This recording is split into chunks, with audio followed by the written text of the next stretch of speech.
Hey, slow down, black guy, where you going so fast? A loud siren blared from behind a shiny black Mercedes S-Class that was slowly moving through the heavy traffic of a Friday afternoon in downtown Chicago. The luxury car was forced to pull over to the side of Wabash Street, right near the intersection with busy Madison Street. Officer Kevin Rourke, a white cop in his mid-30s with cropped blonde hair and a face red from the sun or something else, stepped out of his Ford Crown Victoria patrol car, his hands on his belt, which was crammed with guns, batons, and walkie-talkies. His arrogance was evident in every gesture. He rapped hard on the Mercedes window. Car papers, driver's license, and there must be some special reason why a handsome, wealthy man like you is sneaking around my street at this hour.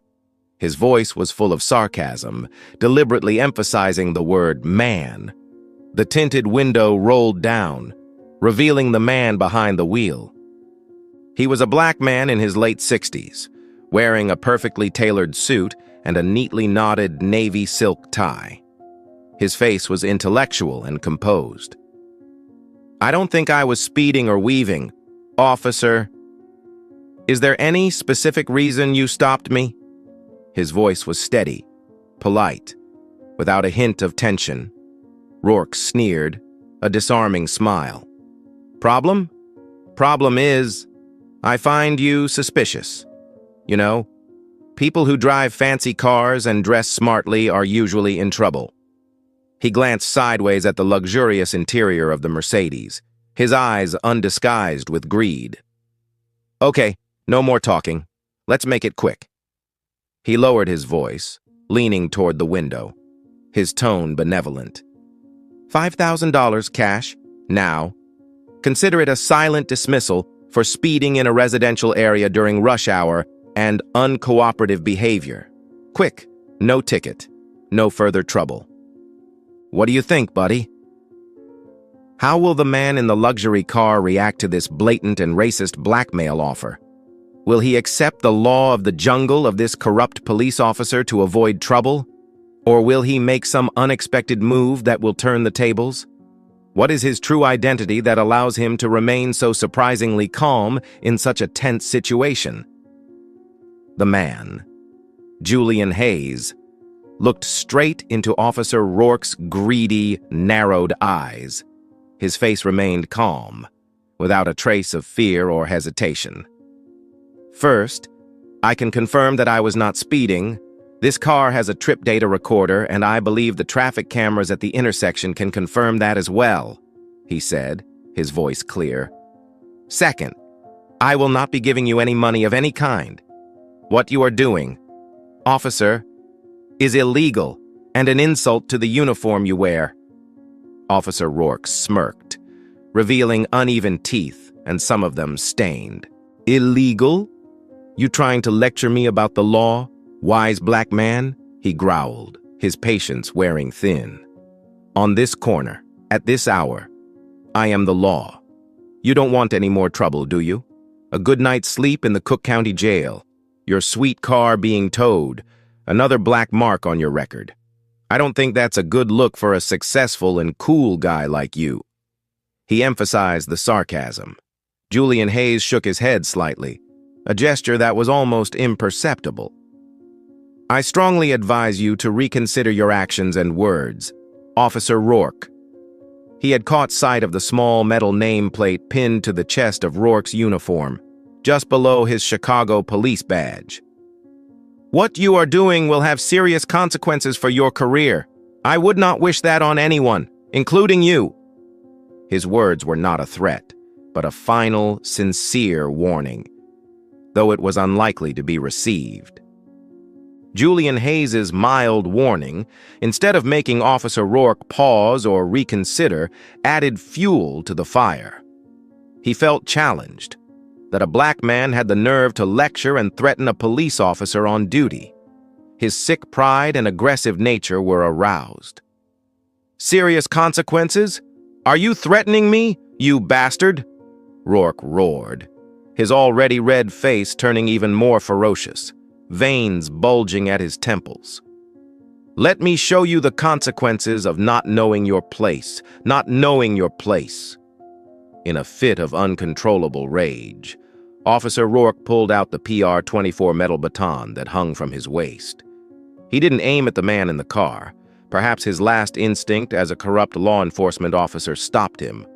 Or perhaps he just wanted to show off. But with a dry, ear-piercing bang that echoed through the noisy traffic, he used the end of the baton to strike the left headlight of the Mercedes S-Class. The tempered glass of the headlight shattered, tiny fragments flying all over the black asphalt and the hood of the luxury car. "That's just the beginning of what's coming to you, old man," Rourke gasped, his eyes bulging like a cornered animal. He pointed at the smashed headlight. "Now you're not just speeding, you're resisting a police officer, obstructing a police officer, and I'm going to add threatening a police officer. You're going to pay dearly for your stupidity," he shouted, trying to suppress the vague confusion that was starting to creep into his mind. In the face of Officer Rourke's blatant vandalism and out-of-control, aggressive behavior, the man in the car, Julian Hayes, remained remarkably calm. He showed no fear, no screaming, no angry reaction as is often seen in similar situations. Nothing seemed to disturb his natural composure. He just let out a soft sigh, then slowly reached into his vest pocket and took out his personal cell phone. Officer Rourke saw this and sneered, a smile full of contempt. "Are you going to call someone to save you? Call your lawyer? Or call some thug friends to cause more trouble? Just call them. I'll wait and see what they can do to me." He crossed his arms in front of his chest, looking defiant. Julian Hayes didn't answer. He didn't look at Rourke anymore, but focused on the phone screen. His fingers moved, finding a number in his contacts. Then he pressed the call button. His voice was steady, unchanged from the first, as if he were calling to order dinner rather than in the middle of a heated confrontation that could have unpredictable consequences. "Hello, Frank. This is Julian Hayes." The name Frank and the familiar tone of the black man in the luxury car made Officer Rourke feel a little uneasy. Who was this Frank? Why did he seem so familiar? But he quickly dismissed the thought. It must be some cheap intimidation tactic used by some rich kid with a lot of tricks. He had seen similar cases many times. Julian Hayes continued his call, still looking straight ahead, through the windshield. "I'm at Madison and Wabash, downtown, had a little incident with one of your officers. His name is Rourke, Kevin Rourke, badge number. Let me see." He glanced at the name tag on Rourke's uniform, as if he had just noticed it. "Badge number 4827. That's right, 4E27. He just pulled me over, said I was speeding, then offered me $5,000 to let it go. And when I refused, he smashed my headlights with his baton." He recounted the incident briefly, objectively, without adding any personal emotion.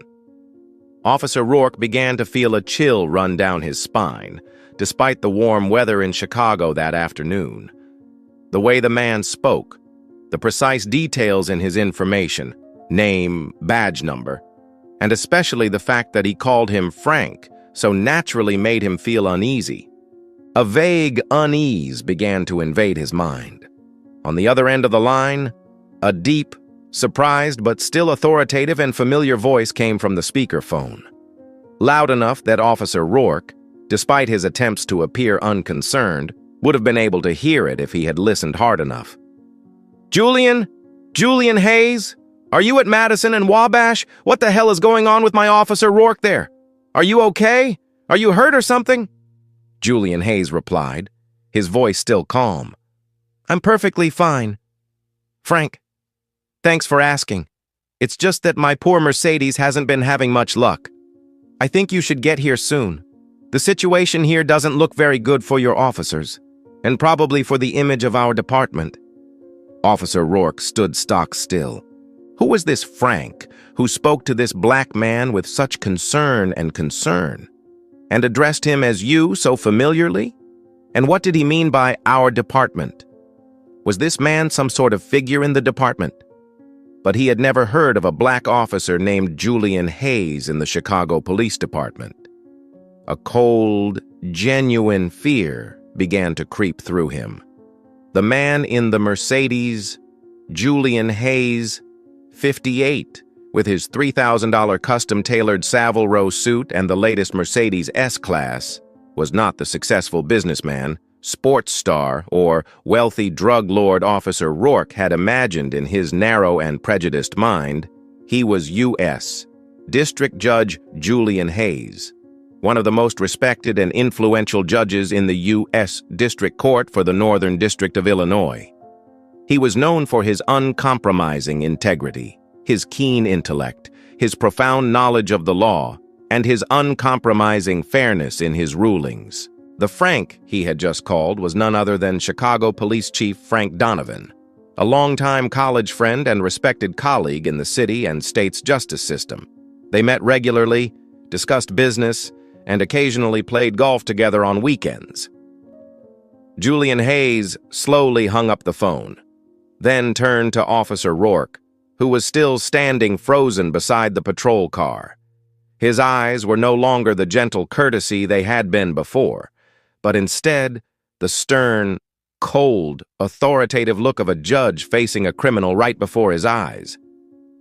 "Officer Rourke," he said, his voice deep and clear, each word hammering into the officer's panicked mind. "I'm Federal Judge Julian Hayes, and the person I just called is your sheriff, Frank Donovan. He's on his way here to handle this." Officer Kevin Rourke's face instantly turned as white as a sheet, drained of blood. Cold sweat broke out on his forehead and the back of his neck. "Judge, Federal, Judge," he stammered, his throat dry, his mind reeling in a jumble of fear and despair. He had just attempted to extort and then violently vandalized a federal judge's car. In the middle of downtown Chicago? The consequences of this were worse than hell. He felt his legs give out on the spot. His entire career, his life, and perhaps his freedom were on the verge of being destroyed by a moment of greed and stupidity. Rourke shook like a leaf in the wind. He tried to speak, but his voice was broken with fear. Your Honor, I really didn't know. I'm sorry. This is a terrible misunderstanding, a fatal, unforgivable mistake. I didn't recognize you. If I knew who you were." Judge Julian Hayes looked at him with a cold gaze, without any sympathy. "You don't recognize me? So if I'm not a judge, if I'm just a regular citizen, a regular black man driving a nice car, then what you did to me today is acceptable. Officer Rourke, extorting a citizen, destroying their property based on the color of their skin, is that how the Chicago Police Department serves and protects its citizens?" The judge's every word was like a knife piercing deep into Rourke's heart. Rourke stammered, his knees almost touching. No, sir. Absolutely not. I lost my temper. I had a bad day. I beg you, please be kind enough to spare me this time. I have a foolish wife and young children at home." He began to ramble, trying to elicit pity, a familiar tactic of criminals caught in the act. Judge Hayes showed no sign of relenting.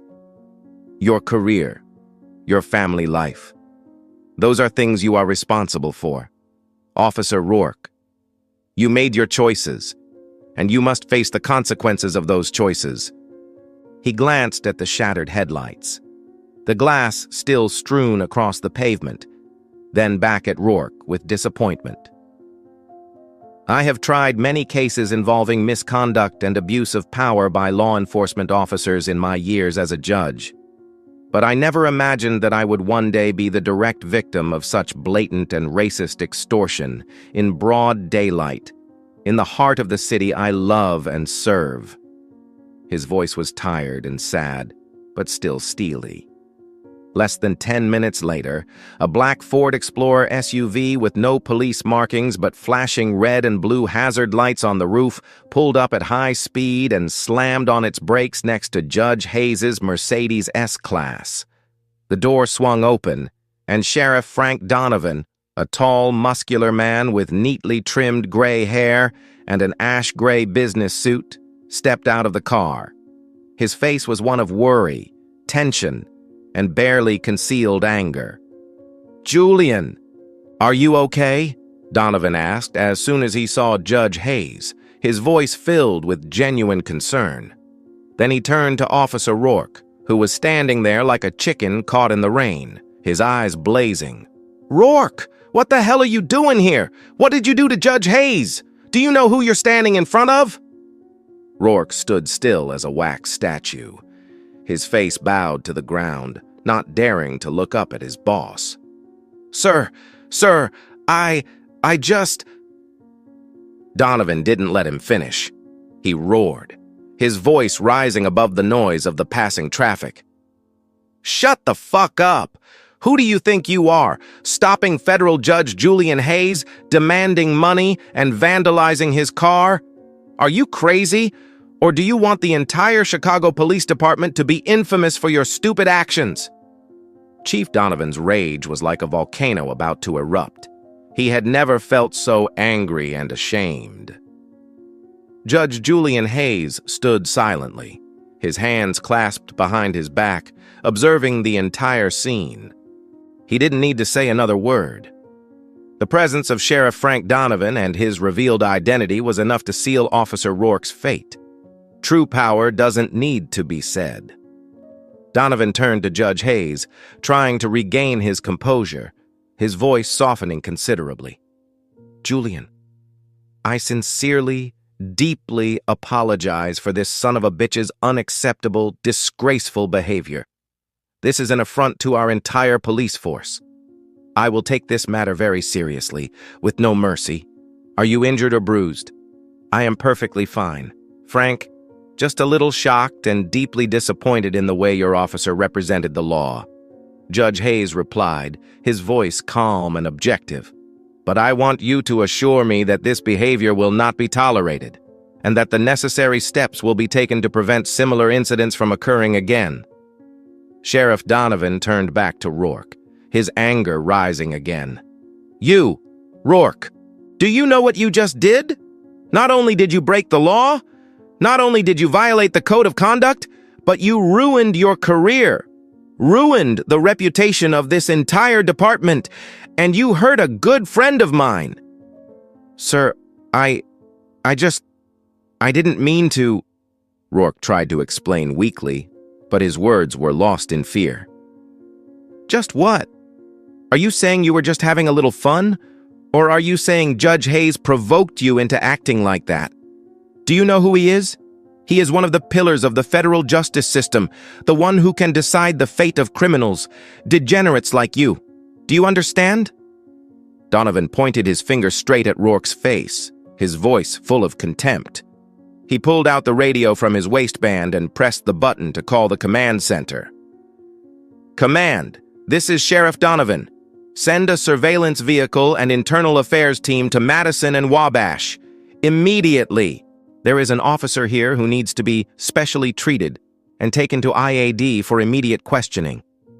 His voice was cold and decisive. Minutes later, 2 more police cars, one marked with the Surveillance Patrol badge and an unmarked civilian vehicle from the Internal Affairs Division, IAD, arrived at the scene. A lieutenant, the surveillance chief, and a senior detective from the IAD stepped out, looking stern. Chief Donovan wasted no time. He gave a firm order.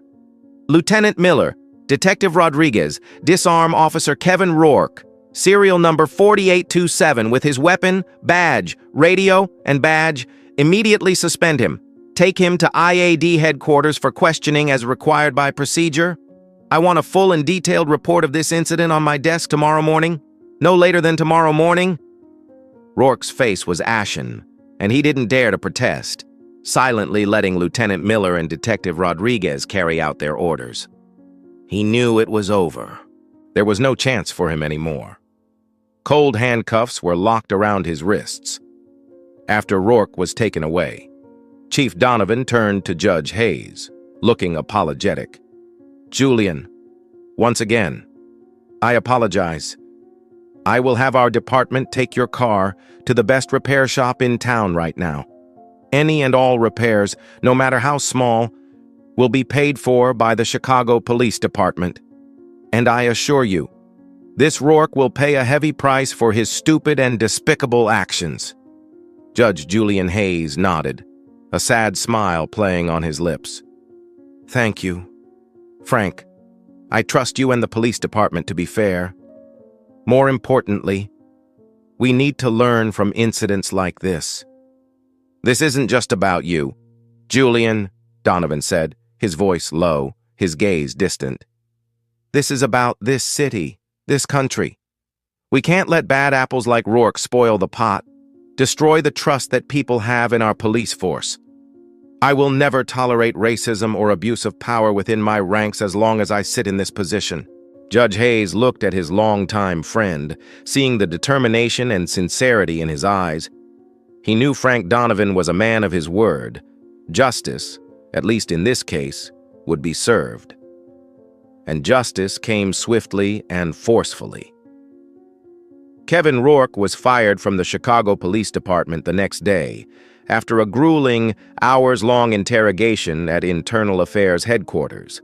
Faced with overwhelming evidence and pressure from his superiors, he confessed to all his wrongdoings, from intentionally blocking Judge Hayes's car out of racial bias, to making a blatant extortion offer, to finally committing vandalism when he failed to get his way.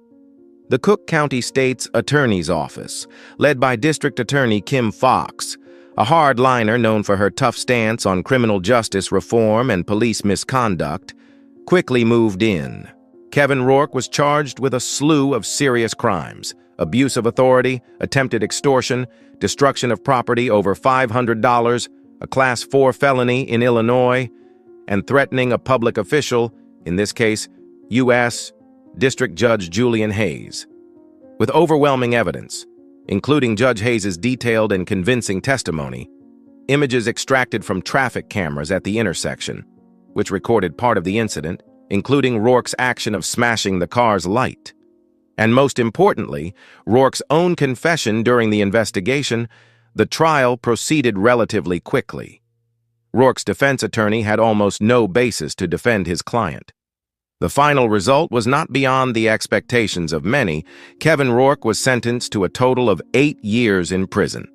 This was considered a very heavy sentence, reflecting the seriousness of the crimes he committed, as well as the public and officials' outrage at the abuse of power and racism by a person who once had the responsibility to protect the law. In addition to the prison sentence, Rourke was also ordered by the court to compensate Judge Hayes for the entire cost of repairing the Mercedes S-Class, estimated at about $15,000 because this is a high-end car with expensive spare parts. In addition, the court also ordered Rourke to pay Judge Hayes $50,000 in compensation for the mental damage and insult he caused.